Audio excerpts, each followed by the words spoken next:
अस्सलाम वालेकुम friends and I welcome you all to the Infoleaf.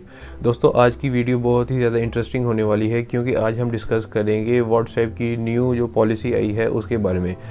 दोस्तों जैसा कि आप सब जानते होंगे कि 8 जनवरी 2021 को व्हाट्सएप की एक पॉलिसी उन्होंने एक प्राइवेसी पॉलिसी अपडेट की थी, जिसके बाद सोशल मीडिया की दुनिया में एक अजीब सी बेचैनी शुरू हो गई लोगों की पर्सनल ऑनलाइन प्राइवेसी को लेकर, और लोग अलग अलग तरीके के सवाल पूछने लगे और जिसका जवाब किसी को भी नहीं पता था। आज हम इसी प्राइवेसी पॉलिसी के बारे में डिस्कस करेंगे कि आखिर ये एक पॉलिसी है क्या, और अगर इसको आप एक्सेप्ट करते हैं तो क्या होगा, और अगर आप इसको एक्सेप्ट नहीं करते तो क्या होगा, और अगर आप इसको एक्सेप्ट करते हैं तो व्हाट्सएप फेसबुक के साथ आपका कौन सा डाटा शेयर करेगा। दोस्तों इस वीडियो में जो हम पॉइंट डिस्कस करेंगे वो ये हैं। सबसे पहले हम बात करेंगे कि व्हाट्सएप के बैकग्राउंड के बारे में, उसके बाद हम बात करेंगे कि जो है आखिर ये ऑनलाइन पर्सनल डाटा होता क्या है। उसके बाद हम ये डिस्कस करेंगे कि व्हाट्सएप आपका कौन सा डाटा शेयर करेगा फेसबुक के साथ। उसके बाद हम बात करेंगे कि end to end encryption policy क्या होती है। उसके अगले पॉइंट में हम बात करेंगे व्हाट इज़ फेसबुक इकोसिस्टम, और लास्ट में मैं आपको सजेशन दूंगा कि किन लोगों को व्हाट्सएप से शिफ्ट कर लेना चाहिए और किन लोगों को नहीं करना चाहिए। तो चलिए वीडियो स्टार्ट करते हैं। तो पॉइंट नंबर 1 है व्हाट्सएप का बैकग्राउंड। दोस्तों व्हाट्सएप एक क्रॉस प्लेटफॉर्म कम्युनिकेशन ऐप है जिसके ज़रिए हम दूसरों के साथ रब्ता कर सकते हैं, और ये रब्ते के डिफरेंट ज़रिए हो सकते हैं, जैसे कि मैसेज करना, वॉइस मैसेज करना या वीडियो कॉल करना वगैरह।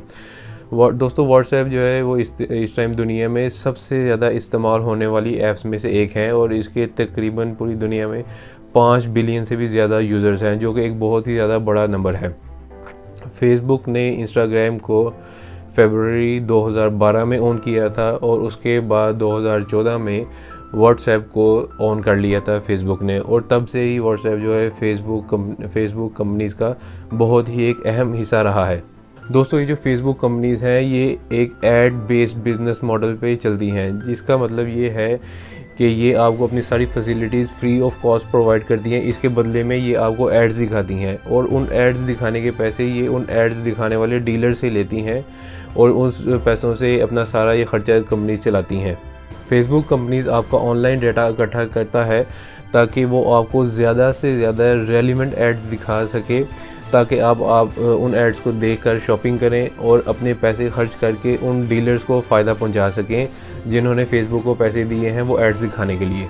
अब हम बात करते हैं कि आखिर ये ऑनलाइन डाटा होता क्या है।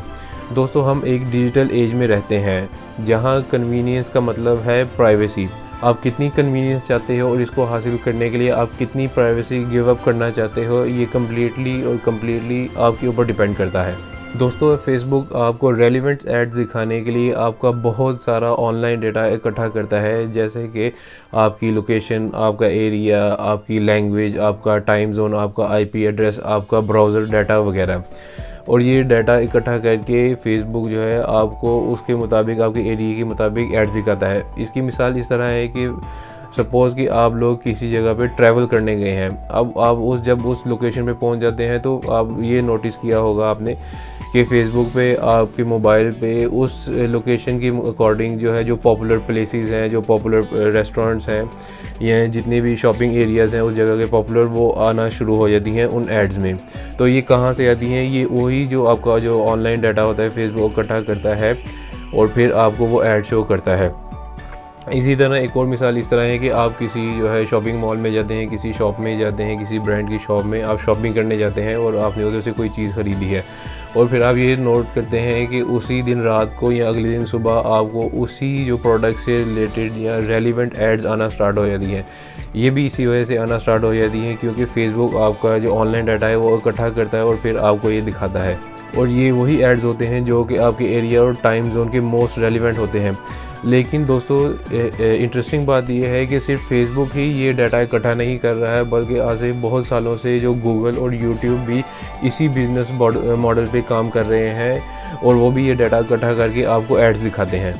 अब हम बात करते हैं कि आखिर ये कौन सा डाटा जो है व्हाट्सएप वो शेयर करेगा। व्हाट्सएप की न्यू पॉलिसी में जिस डाटा को शेयर करने की इजाज़त मांगी गई वो तो ऑलरेडी आप दूसरे प्लेटफॉर्म पे शेयर कर रहे हैं, बस फ़र्क ये है कि इस दफ़ा व्हाट्सएप आपको बता के इजाज़त ले रहा है कि मैं ये डाटा आपका शेयर करूँगा। उसमें से जो एग्जांपल्स हैं वो ये हैं, जैसे कि आपका नाम, आपका नंबर, आपकी लोकेशन, आपके आईपी एड्रेस वगैरह, आपका मोबाइल नेटवर्क, आपका फ़ोन का मॉडल, आपका ब्राउज़र डिटेल्स, आप जो व्हाट्सएप पे स्टेटस लगाते हैं, आपका मोबाइल का IMEI नंबर, आपकी लैंग्वेज, आपका टाइम जोन, आपकी फ़ोन डिटेल्स वगैरह। मैं फिर से बताता चलूँ कि अब ये व्हाट्सएप ये सारी डिटेल्स इसलिए इकट्ठा कर रहा है ताकि वो आपको ज़्यादा से ज़्यादा रेलिवेंट ऐड दिखा सके, और ये इजाज़त इसलिए ले रहा है क्योंकि इससे पहले 2015 में फेसबुक का डाटा ब्रीच होने या हैक होने का इल्ज़ाम आया था, जिसकी वजह से तकरीबन 87 मिलियन अमेरिकन का जो ऑनलाइन डाटा था यूके की कैम्ब्रिज एनालिटिका कंपनी के पास चला गया था, और जिस पे ये इल्ज़ाम लगा था कि उन्होंने इस डाटे को इस्तेमाल कर जो अमेरिका के जो प्रेसिडेंशियल इलेक्शंस थे उनको इन्फ्लुएंस करने की कोशिश की थी, जो कि एक बहुत ही बड़ा इल्ज़ाम है। अब हम बात करते हैं दोस्तों कि आखिर ये एंड टू एंड एनक्रिप्शन क्या है। दोस्तों, व्हाट्सएप ने अपनी पॉलिसी की डिटेल्स में ये साफ तौर पे लिखा है कि व्हाट्सएप के बनने का मकसद ही यही था कि उसके यूज़र्स का डाटा कम्प्लीटली सेफ रह सके और प्राइवेसी उनकी सेफ रह सके, और उसको एंड टू एंड एनक्रिप्शन के ज़रिए वो सेव करते हैं।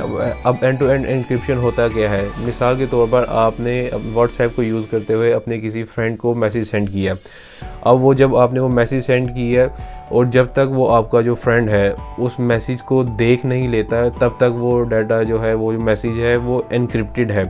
और जब वो आपका फ्रेंड उस मैसेज को व्हाट्सएप को ओपन करके वो मैसेज देखेगा, तब जो है उसके बाद फ़ौरन जो है वो जो डाटा है, वो जो मैसेज है, उनके सर्वर से डिलीट हो जाएगा। और इसका मतलब ये है कि व्हाट्सएप कंपनी वाले खुद भी उसको नहीं देख सकते, और जब वो मैसेज अगला बंदा देख लेता है उसके बाद वो ऑटोमेटिकली उनके सर्वर से मैसेज डिलीट हो जाता है, जिससे ये साफ ज़ाहिर होता है कि आपकी जो सारी पर्सनल डिटेल्स हैं वो सारी की सारी सेफ़ हैं। अब हम अगले पॉइंट में बात करते हैं कि व्हाट इज़ फेसबुक इकोसिस्टम। दोस्तों, जैसा कि मैंने पहले बताया था कि व्हाट्सएप फेसबुक कंपनी का हिस्सा है, और इसका दूसरा मेंबर इंस्टाग्राम भी है, जो कि बहुत पहले से ही फेसबुक के साथ बहुत डीपली इंटीग्रेटेड है।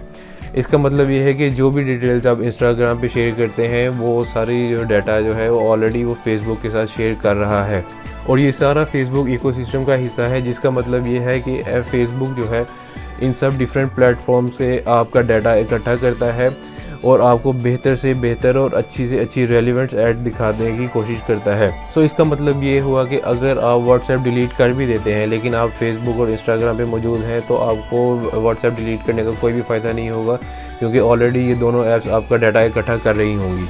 और दोस्तों, एक और बात भी आपने नोटिस की होगी कि आज तक कभी भी ऐसा नहीं हुआ कि आपने इंस्टाग्राम पे जो कोई पोस्ट लगाई है या फेसबुक पे अगर कोई मैसेज किया है किसी को, वो कभी भी कोई वो मैसेज या कोई आपकी वीडियो या आपकी कोई पिक्चर आपकी इजाज़त के बगैर कभी भी फेसबुक या इंस्टाग्राम ने कभी भी किसी को पब्लिक नहीं की या वायरल नहीं की। तो इसका मतलब है कि आपका डाटा उस इकोसिस्टम में सेव है।